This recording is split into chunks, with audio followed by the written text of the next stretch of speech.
ফুয়াদ, আমি একই প্রশ্নে খুব জি, একই প্রশ্নে খুব ছোট্ট ব্যস্ত শামীম পাটোয়ারি আপনার কাছে, আপনি কি ফলাফল, পরিণাম বা পরিণতি দেখতে পান গণভোট, জুলাই সনদ?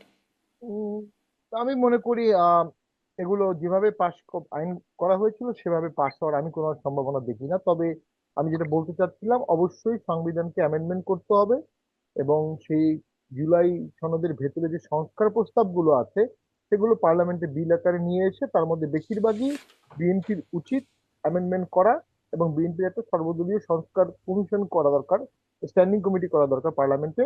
সেটার মাধ্যমে তারা সংবিধানগুলোকে অ্যামেন্ডমেন্ট করতে পারে। তবে যে প্রক্রিয়ায় জুলাই সনদ বা গণভোট অডিয়েন্স হয়েছিল, আমার মনে হচ্ছে সেই প্রক্রিয়া এটা আর কখনো হবে বলে মনে হয় না। এর বিরুদ্ধে ব্যাপক আন্দোলন হবে, এটাও হবে না, কারণ জামাত এবং বিএনপি দীর্ঘদিনের বন্ধু, এবং দীর্ঘদিনের একটা বন্ধু দীর্ঘদিনের শত্রু হতে পারে না। তাদের ফান্ডামেন্টাল জায়গায় একে অপরের প্রয়োজনীয়তা আছে, তাদের ফান্ডামেন্টাল জায়গায় একে অপরের উপর নির্ভরশীলতা আছে, এবং সেটি যে কোনো সময় সেই নির্ভরশীলতা বের হয়ে আসবে। তো তারা ডেফিনেটলি এই ধরনের তাত্ত্বিক বিষয়ে বা আবেগী বিষয়ে দ্বন্দ্বে জড়াবে না। বহুদিন পর তাদের সরকারি দল বিরোধী দল সংসদে বসেছে, প্রায় 17 বছর পর প্র্যাকটিক্যালি, যদিও 8 সালে তাদের ছিল বাট মাত্র 29 জন ছিল। তারা এখান থেকে সরে গিয়ে যুদ্ধ করবে, আন্দোলন করবে, জিহাদ করবে, মারামারি করবে, সংগ্রাম করবে এত দ্রুত, এটা আমার মনে হয় না। এবং সেখানে ব্যাপক জনসমর্থনও পাবে না। কারণ ওই যে বললাম, ঐক্যমত্য তো সৃষ্টি হয়নি জুলাই সনদের পক্ষে, স্পিরিটটা ছিল।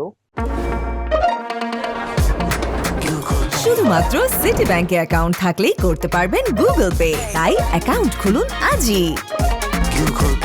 আবেগটা ছিল, আন্দোলনের সম্মুখ ভাগে যারা ছিল তাদের একটা অংশের ঐক্যমত হয়েছে, এটা সত্য।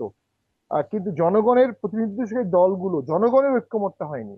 যে কারণে এই জুলাই হুম, সনদের পক্ষে যদি আন্দোলন করা হয়, সে জি, আন্দোলনটা একদম ঠিক, হাসিনা কিন্তু বিরোধী আবার জনগণের ঐক্যমত তো ওই যে ভোটের ফলে ফলে দেখা গেল যে একটা ঐক্যমত হয়েছে, সেখানে একটা এক লাইনে বলছি, হাসিনা বিরোধী আন্দোলনের মতো জুলাই সনদের পক্ষে ঐক্যমত ওভাবে হবে না। হ্যাঁ, গণভোটের রায়টা আপনি বলছেন গণভোট জিতেছে, এটা সত্য। হুম, কিন্তু গণভোট তো 3 ভাগের 1 ভাগ ভোট পড়েছে না, এবং সে ভোটটাও প্রশ্নবিদ্ধ, কারণ সেই ভোট গণনার সময় প্রিজাইডিং পোলিং এজেন্ট রাখা হয়নি, এবং 73 লক্ষ ভোট হুম, সেখানে জাল হয়েছে, এবং পরে 10 লক্ষ ভোট গেজেট করে আবার 10 লক্ষ ভোট বাড়ানো হয়েছে। তো হ্যাঁ না ভোট নিয়ে তো প্রশ্নবিদ্ধ আছেই। আর হ্যাঁ পাশ হলেই জি, বাস্তবায়ন হবে, এটা তো সংবিধানে নাই। জি, অনেকগুলো প্রশ্ন, গণভোট আগে হওয়ার আগে থেকেই অনেক প্রশ্ন এর মধ্যে রয়ে গেছে। এতগুলো প্রশ্ন শেষ করে আসলে কি হয়, পরিণাম পরিণতি আপনাদের দুজনের কাছ থেকে শুনছিলাম। দেখা যায় কি হয় আর কি সামনে, সেটাও নিশ্চয়ই আমরা দেখবো এবং কথা বলবো। একটা বিষয় হচ্ছে কি, আপনি ব্যারিস্টার পাটোয়ারি বলছিলেন যে এই সরকার অ্যাডভান্স জাস্টিফাই করেছেন, একটা টার্ম বলছেন, এইরকমই একটা অ্যাডভান্সড কথা নিয়ে এখন খুব আলোচনা হচ্ছে যে সাবেক বা অন্তর্বর্তীকালীন সরকারের প্রধান উপদেষ্টা ডক্টর মোহাম্মদ ইউনূস তিনি নিজেকেই ভিআইপি ঘোষণা করে রেখে গেছেন নির্বাচনের ঠিক দুদিন আগে।